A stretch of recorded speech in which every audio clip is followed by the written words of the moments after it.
stopping by the studio today for installment number 2 of Practicing What I Preach, How to Plan, Pack, and Scrap While You're on a Family Vacation.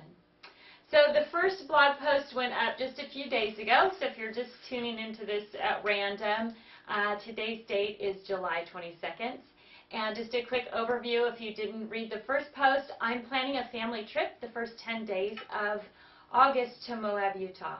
And my goal on that trip is to take everything I need with me to scrap the trip as it happens. So we'll go out and do whatever fabulous outdoor, hot, sunny weather thing we're going to do in Utah. And then when we get back to the condo at night, I'll do layouts, pick pictures, send them off to Walgreens or Walmart or whatever they have in Moab, have them printed, send my boys down to pick them up, and actually complete the whole layout while I'm there. Today my goal is to make a shopping list of everything I'm going to need. I'll have an opportunity to do a little bit of shopping at the Pennsylvania Creating Keepsakes Convention, which I'm going to next week. So I'll have to do all my buying then to be all ready to go. Hopefully I'll be able to find everything I need there. And then I'll come back from that event and actually do the setup of the pages. But today my goal is what do I have and what do I need and to get that list done. So the way I'm going to figure that out is by using the page layout guide that you saw from the first post. Again, if you didn't read the first post, each of these little sticky notes, I love sticky notes, but each of these little sticky notes represents a single page spread or a double page spread. And so I've made a note how many pictures I need and how many pages it is. So when I count all of these up, there are 14 pages that I'll be doing for this trip. So I know that that means I need 18 sheets of background paper. Now, I made a huge mistake because, well, I guess it's not a huge mistake, but at another scrapbook show that I went to recently, I knew I was going to do this Moab trip, so I bought a few things for the trip while I was actually there. Let me pull them out of my page planner here. And I bought, crazily enough, this wonderful Utah paper. But I only bought 4 sheets of it because I had no idea how many pages I was going to do, how many layouts I was going to do.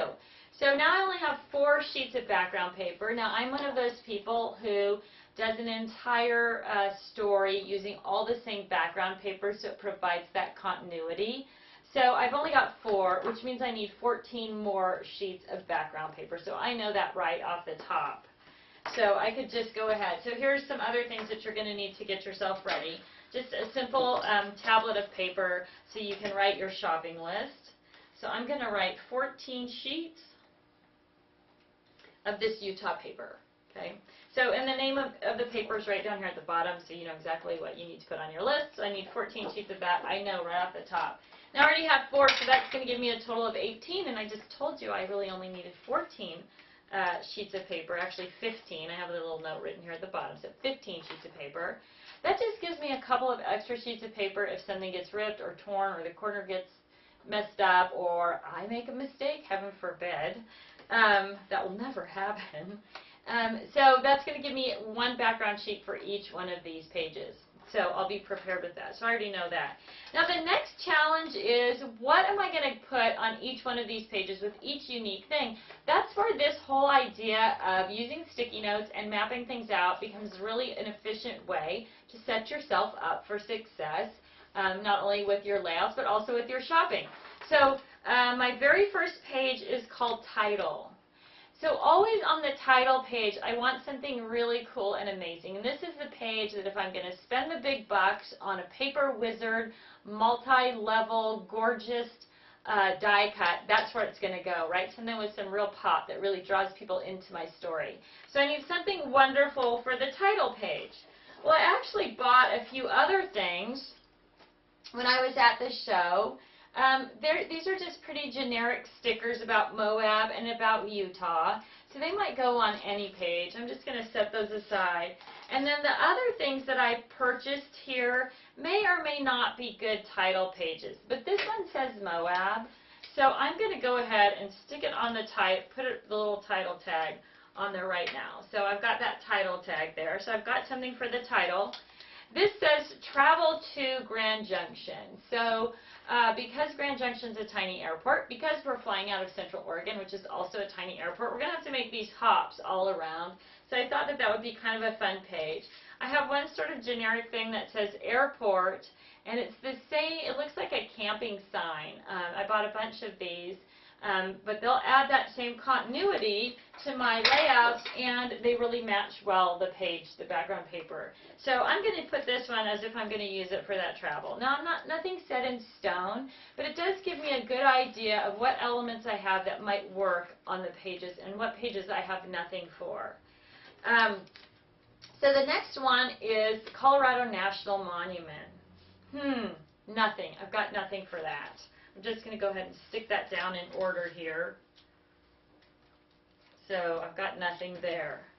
And then I've got river rafting. That's a double page spread, and I happen to have one of those little icons for river rafting, so I'll put that there so I know that's where that's going. And then I've got the Monument Valley Hike and Tour. Nothing for that either, so I'm just going to set those there. Canyoneering and the Arches Day Hike. So I do have a rock climbing icon, and I have a wonderful Arches National Monument die cut there. And then on this one, Razor Rental Adventure. Nothing. I've got nothing for that. Hangout in Moab and mountain bike. So I do have one little mountain bike icon. And then back to Grand Junction and home. So, and those two go together. Then I also left, for those of you who read the first post, I have 2 extra pages that I just reserve for snapshot pages.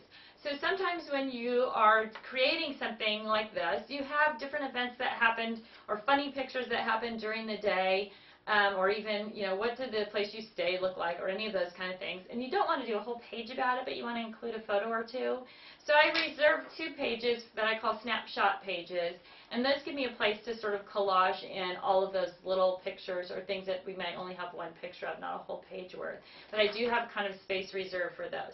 I don't really have anything specific to those right now, other than maybe these generic Moab stickers or whatever. So I'm just going to set that aside because it's really not important in terms of something to go on that page at this moment.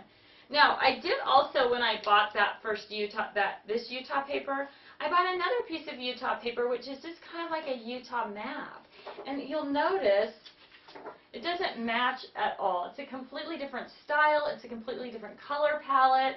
And I really want to go with these earth tones. If you've never been to Moab, it's high desert, lots of red rock and red clay, very earthy color tone, colorscape, and I really want to stick with that. So I'm going to stick with this kind of color palette. I'll add some greens and blues to it in this sort of muted tone, but this really isn't going to have a place in my layouts. So I know some of you are going to think this is crazy, but I'm not going to use this. So I'm going to take this little item right here, brand new, it's never even made it into my scrap rack, and I'm going to put it right down here in my purge box. Because this trip to Moab is going to be with this color palette, so I won't use that. Now I may go back to Utah again, I love it there. But at that point there's probably going to be other hip and cool and new stuff that all goes together that'll match that trip, and at that point I will actually go back and use those and buy new stuff that matches the tip and cool or whatever. So I know I'm not going to use that. So into the purge box it goes. So now I'm set. I've got kind of the basic things that I purchased laid out. Now it's time to go to my scrap rack and see what on earth I might have in here that might work well either generically or to a specific thing in this group. So there's a lot of different places I can look, and I'm going to go to the very front of my scrap rack first. And what I found there are 2 really cool earth tone alphabets. So I've got a couple of different alphabet stickers. Those might be a good option that are going to blend in there. Flip through here quickly and see if there's anything else that's those right tones in the alphabet section.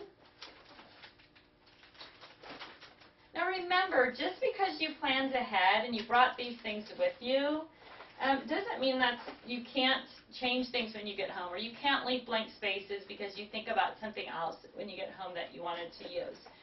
My goal is to get it all done while I'm there, so hopefully I'll do a good job planning and I'll actually get all those things together and ready to go. So I'm just flipping through here, looking for some sections that will be appropriate. So camping is an appropriate section. There's a lot of outdoor stuff going on in Moab, and look what I find in here, something that I had purchased in the past. So this is another Arches National Park embellishment. So I've already got one, but I'm going to add that. Who knows, I might use one or the other.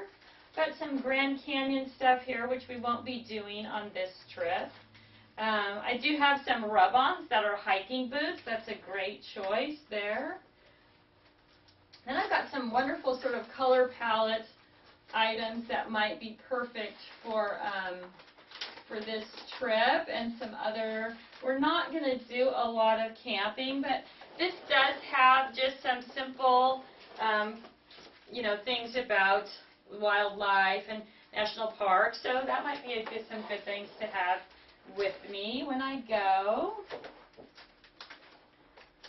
Oh, let's see, where else? I might find some stuff in motorcycles because we are doing that Razor rental. For those of you who don't know what a Razor is, it is a four-wheel drive, little kind of a go-kart thing, for lack of a better word. So I have some cool things here from, doing a little bit of ATVing. Let's say just simple things like off-road attitude. We've got some great charms here from Karen Foster that I've never found a use for, and this would be perfect. It does have some outdoor SUV type things, a quad and a helmet and those kind of things, so that might be perfect. Now I know that these particular things are going to go specifically with that Razor rental, so I'm going to put them there with that. So I have some stuff. Now this I commented would be perfect for the day that we're going to go hiking, Monument Valley hiking tour, so let's go ahead and put those together with that. These are just generic, so they're going to stay generic right there. So I can move past space exploration. We're not going to be doing any fishing. So into the sports and outdoor area, I find a few more things that are pretty generic. This word play, which is the right color palette, so that's a pretty general thing. I'm going to put that over there. And this is a ball cap in the same sort of earth tones. Again, very generic embellishment that could work in a variety of places. We all wear hats when we're out hiking, so that could be a fun little add-on. But so just quickly flipping through the categories that might work is going to give me some good insight into what I have.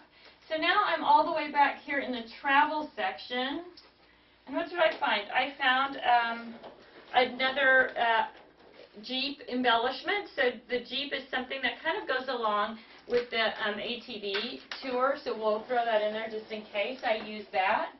And we've got just kind of generic stuff back here for travel. And here's some great words. Relaxed, carefree, spectacular, playful. But they're just printed on canvas, and they have exactly the right kind of tones to match this paper. So again, really generic things that I might add on. I'm going to throw those in the general pile there. Continue to scroll through here. I've got some other stickers, Dare to Discover. So those are perfect. They're in the right color palette for what I'm planning on doing here. So a quick flip through my travel section to see if we've got anything.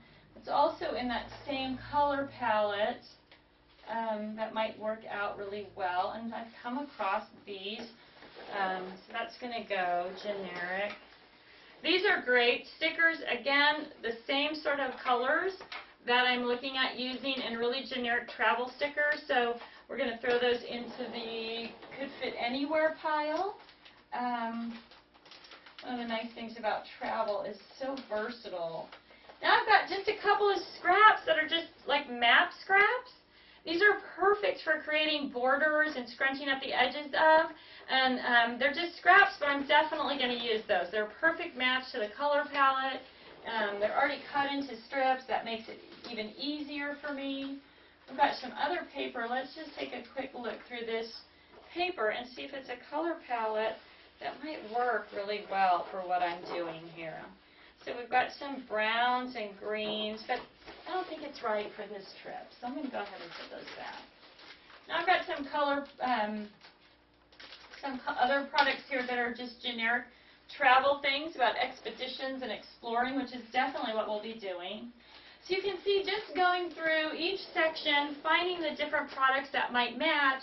Now I've got all these things that I might be able to use all together. I can take them with me on this trip without actually taking my whole travel sections, which in this case wouldn't serve me well because I know exactly the color palette that I'm going to be working with. So these papers, same great colors to match the palette, really generic, great for borders, backgrounds, and that kind of thing. So I'll take this whole paper collection because it is in the right color palette, even though some of the things, icons on it are maybe not be perfectly appropriate. I might be able to cut some of them out of one of them. So now I've got all these kind of goodies piled up, and now it's time to take out my list and sort of evaluate what I've got. So I'm going to just write myself a note about what I do have. I have lots of things that say travel. So I'm going to make two lists here, what I need and what I don't need. So I'm going to just write travel words. Okay, so I've gone through all the goodies in my scrap rack and the things that I bought at the show. And now I need to take a look at the paper that I have for background and matting paper. What I've got here is just a variety of different neutral tones. I've got some cool textured papers in there that I think are going to work great, but nothing that really matches exactly this paper. So I'm going to go ahead and make a note to buy background and matting paper in 3 different colors. Where did my little pen go? Right here. So I'm going to go ahead and put it in 3 different colors, a background and matting paper, and I'm going to get 4 of each so that I know I have plenty. So I'm going to take this pile of paper with me. I'm just going to plop it all into a supersize single so I do have all of those colors. And then I might need some other colors as well, and I can't really decide those without different embellishments. So all of these embellishments are pretty much in the brown family. As I buy other embellishments, then I might bring in some greens or some blues, but right now everything's pretty much meeting this color group that I've got right here, so I'm good there. So what do I need? I need some embellishments that are going to work for each of these layouts that I've got. So my next step is just to make that list of things that I might be looking for, something about Monument Valley, razor, an actual razor for the razor page. So I'm just going to evaluate each of these piles, and I'm going to write a note about what I need for that. Then I'll have that part of the list done. Now, one of the challenges we all know is remembering exactly what you have. So even though I've got the list that I'm going to use to take with me when I go shopping, I am going to enlist the help of my smartphone to take pictures of the few items that I do have. And that way when I'm shopping, obviously I've already got 2 arches items. So that way when I'm shopping, I'll know exactly what I've got. I'll know what other things I need and what they look like. So I'll be able to make better decisions. I just need to find my camera app here. I'll be able to make better decisions just because I'll have those things with me. So I'm just going to take a couple of minutes here with my camera. And I'm not after anything crazy in terms of quality of photo, but I do have on each little pile the page layouts. Sorry, I cut my head off there. The page layouts that are going to go with that. So just quickly, I'm going to make sure I can see what page things go on and what those things are. And then I'm going to just take a quick snapshot with my smartphone of each of those so I know that I have something for each one or that I don't have something for each one. But I want to make sure I can see what the page is and also what the item is. And I'll post these pictures as well. You know, and here's another thing. This particular layout on the day that we're going canyoneering, the only thing that I found was rock climbing. So the picture could be good for canyoneering, but the words aren't. So I might actually find something that's a better canyoneering example, but I'll know exactly what I'll have, what I have. All right, so I think that'll really help when I'm shopping because I'll just be able to quick reference through my phone exactly what I already have. So now I've got to make my shopping list. So I'm just going to actually leave everything out on my desktop. like this until I come back from my trip, and then I'll be able to add the new things that I purchased in Pennsylvania before I do the next post of how to actually set those things up to work with when I'm scrapbooking on vacation. So thanks so much for joining me for this little, I guess, episode or series post for practicing what I preach, how to plan, pack, and scrap while you're on a family vacation. Hope you all are have a wonderful week, and I look forward to giving you some more information and telling you about my progress when I come back from Pennsylvania.